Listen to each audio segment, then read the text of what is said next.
Our intention in this video is to give you the same kind of training techniques and tactics that they use every day in training and which they use in top level competition. In this particular video, we're looking at aspects of guard work.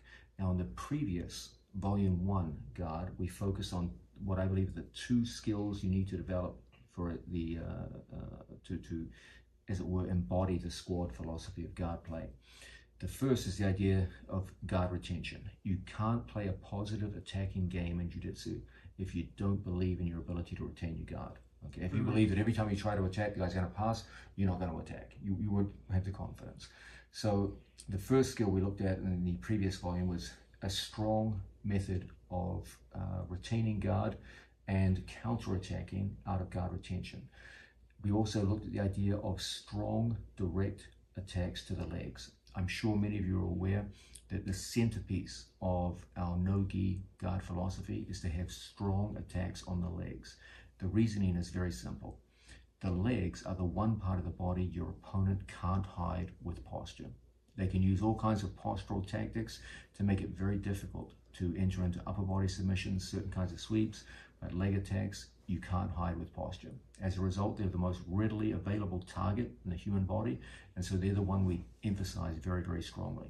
What you find, Bernardo, is once you develop a strong set of leg attacks on your opponents start going into very predictable defensive reactions. And that's where volume 2 of our guard game kicks in. When we look at those predictable reactions, you feed off them and go into other forms of attack. We're going to be looking at 5 key guard play skills, which I heavily emphasize in our training program and which enable us to attack an opponent regardless of whether he's on 2 knees, on 1 knee, or standing over us. These 5 attacks often work well when we have an opponent who's already intimidated by strong leg attacks and they're starting to play a game reacting to that threat. The first of these is based around the notion of distance. Posture can't stop someone from attacking the legs, but distance can. If we demonstrate with nickel tees, okay. If someone stands over us, if they come onto me and come in close, the closer they come, the easier it becomes for us to start entering into various forms of leg entanglement, okay? So what you find with many of your opponents is they start playing a game where they stay at a distance with the legs back that you can't really engage at the legs.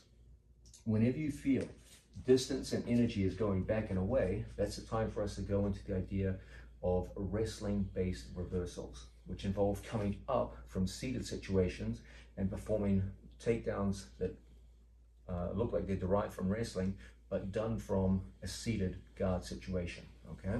So if I'm trying to pull people in and I'm getting pullback reactions where people don't want to be pulled into the threat of a leg lock, now it's time to switch from inside foot position to outside foot position and come up into our training partner's legs.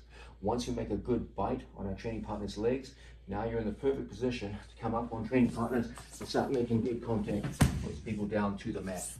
We're constantly looking to come up from bottom position and scrimmage up from bottom position into our training partner's legs with combinations of single legs, double legs, ankle picks, arm drags, etc. These are moves commonly seen in the sport of wrestling, but applied in a very different fashion when we're working from guard position. The idea is that when we're working in standing situations, you have to get through your opponent's head and hands to get to the legs. The good news is when you work from guard positions, typically you can make your opponent's hands and head go away from you by pulling down. When I start a pull, my opponent feels the threat of me entering the legs, and so they start pulling up and away. And as their posture breaks up and away, it becomes very easy for us to come up into our training partner's legs and start getting the takedowns we're looking for. So whenever we feel an opponent is advancing towards us, that's the perfect time for us to go into the first default strategy, which is the legs.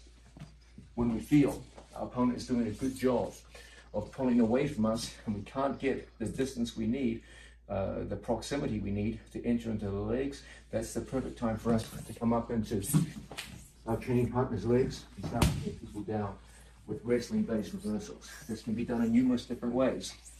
We've been looking at double legs, single legs, are also a possibility to come up into single leg situations, coming up off the floor, and of course, You can come up into various forms of picks, come through and just pick our training partner's heels and work for takedowns from here. Once you get a reputation of someone who can come up off the floor and scrimmage up from seated positions and form these kinds of takedowns, then you get a different kind of reaction. People start coming in towards you and crowding you. When they crowd us, we go back to entanglements. But let's look now at a situation where our opponent has a good ability to resist the fundamental leg lock attacks that we work with. So if I have an opponent who's coming towards me, we go into our second critical skill that we work with. This is the idea of forming entanglements on my training partner, but not with the intention of leg locking. From here, as we see our opponent going into standard forms of defense, we will go into different forms of entanglement and create distance on our training partner, which enables us to go into a two-phase strategy where we put either an opponent's hands on the floor or we knock their hips to the mat. And from these situations, we start building up from bottom position and going into the various forms of reversals that we favor. Okay, so once again, the first critical skill that we'll be looking at in this video is skills based on the idea of distance. If I see my opponent is increasing the distance between us in response to a strong leg thread, we're looking to come up from bottom position, scrimmage up from the bottom position, and attack with wrestling reversals. If, on the other hand, my opponent is crowding me, then typically what we'll do is we'll start with some form of leg entanglement, doesn't matter which one, anything that knocks an opponent to a hip, okay? Sometimes it may not even be an entanglement. What it will be is anything that knocks into a hip or a hand. Typically what we find is standard forms of entanglement will put hands on the floor. Alternatively, if we're working from here and we're able to knock someone backwards, their hips to the mat, we'll get a different kind of reaction. What we're trying to consider here is the idea that if we can put their hands or their hips on the floor, we can make use of a two-part reversal strategy where we use jiu-jitsu based sweeps to knock them to either a hand or a hip and then finish with a wrestling type takedown. Let me demonstrate. If I have an opponent who's overreacting to a pull and I knock them down with a push, from situations like so, I can come up. When we both try to get up together, I will be in situations where we can start locking up our training partner's hips. And from here, it's going to be awfully difficult for an opponent to stop us getting over his legs and into good position. Okay? So the second great skill that we'll be looking at in this video is kind of a two-phase strategy to reversals from bottom position. The first phase uses fairly well-known jiu-jitsu sweeps, not with the intention of fully sweeping an opponent, but only of knocking him to a hand or a hip. That creates an unfair advantage where if we begin a wrestling scrimmage from that position, you should be able to win against someone roughly your level. Let's have a look at this. Picture a simple thought experiment. If I was in front of an opponent in wrestling stance in a neutral standing position, and my opponent had a better level of standing wrestling than I do, it would be very difficult for me to take them down from a position like so. I would have to go through their hands, their head, the stance, their motion, etc., etc. It would be a difficult assignment, okay, if not impossible. Now imagine a different scenario where I start in this position here, okay? If I start in this position, if my opponent was really much better than me at wrestling, he might still win even from here, okay? But I'll tell you what, I'd have a much better chance starting from here than I would have in the neutral position, okay? Now contrast that with a third scenario where we start in this position here, okay? Even against a very good wrestler, I would be very likely to be able to complete a takedown from this position. There's just too much advantage from here, okay? Even a very good wrestler would be hard pressed to stop any form of decent jiu-jitsu player from finishing the takedown from this position. It's just too much advantage, okay?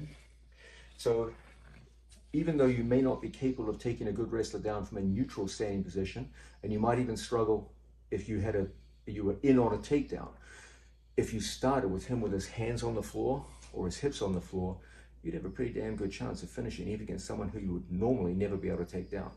So what we use is this two-phase strategy, where we use well-known jiu-jitsu sweeps, put them on a hip.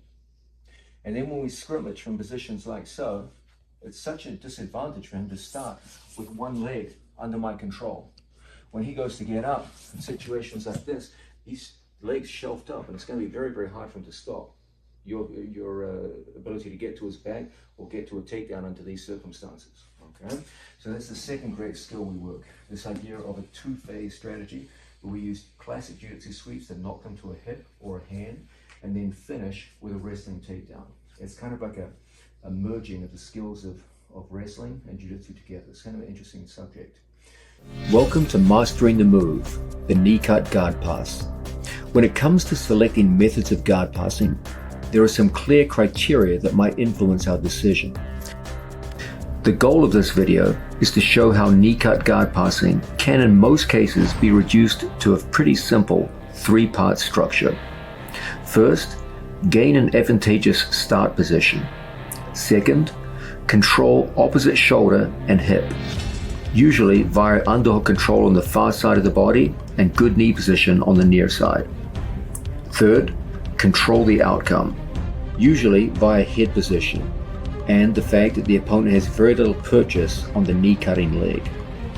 The knee cut has always been among the most successful and practical guard passes in Jiu-Jitsu. It is a staple among my students, and I am very confident that it will get great results for you too.